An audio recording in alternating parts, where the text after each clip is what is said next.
Two new films run into theaters this week, bringing a lot of action and mayhem. But are they any good? Here's Sean McBride, the movie guy, with his reviews. Bank robbery suspects have taken an ambulance. Officers down in front of the bank, automatic weapons being fired. Two brothers are on the run in a hijacked ambulance in Michael Bay's latest thrill ride called Ambulance. This is basically a 2.25-hour adrenaline rush where the story and the characters don't really work, but the car chases and stunt work are still a lot of fun. Now, that's usually the case in Bay's movies, so if you like his previous work, this is more of the same. Just turn off your brain and enjoy the ride. You're no match for me. I've been training for this my entire life. And I have no training at all, yet here I am ahead of you. More action in Sonic the Hedgehog 2, although this time it's all PG rated.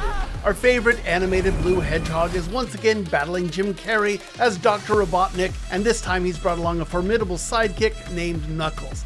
Look, this is mild kiddie fun. Jim Carrey overreacts, which is why he's there. The hedgehogs run around and bring mayhem to everything they touch. Kids should love the chaos. Parents, not so much. This is our moment. No doubt, no doubt. Finally, over at Netflix, Metal Lords is the teen comedy about some kids who recruit a cello player to join their heavy metal band. This is an okay but not great comedy, but teens trying to find their calling in life always makes for an appealing story. Still, I would have liked more energy and a lot more laughs from these Metal Lords.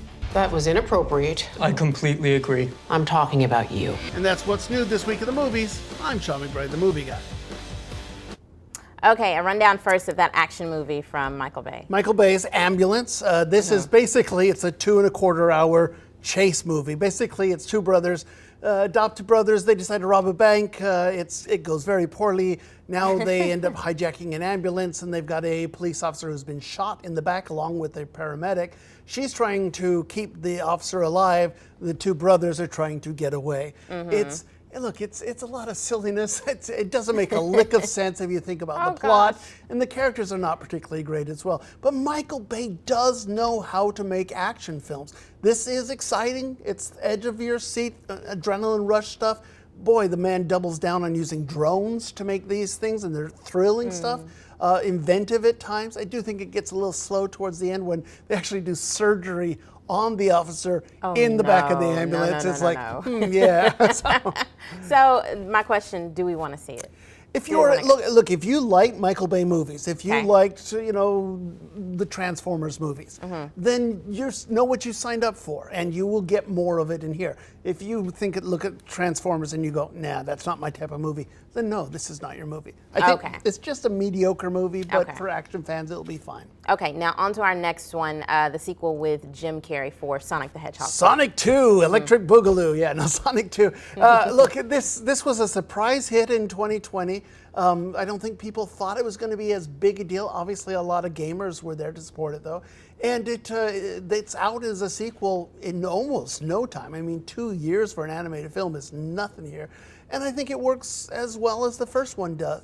I think Jim Carrey, who is there to overact and be silly as Dr. Robotnik, I think he overacts and he's silly, and exactly what we want him to do. There's some new characters here. There's lots of Easter eggs. If you played this game, boy, there's lots there. Once again, it's more than 2 hours. I don't know why it's a kid movie, first and foremost. I think it's, like I say, I think it's mediocre to good, just not great. Okay. Well, what about this one? Everything, Everywhere, All at Once. Yeah, say that 3 times fast. Right. So this one did not come, and this is its week when it opened wide, and this is the film that people have been asking me about for months now.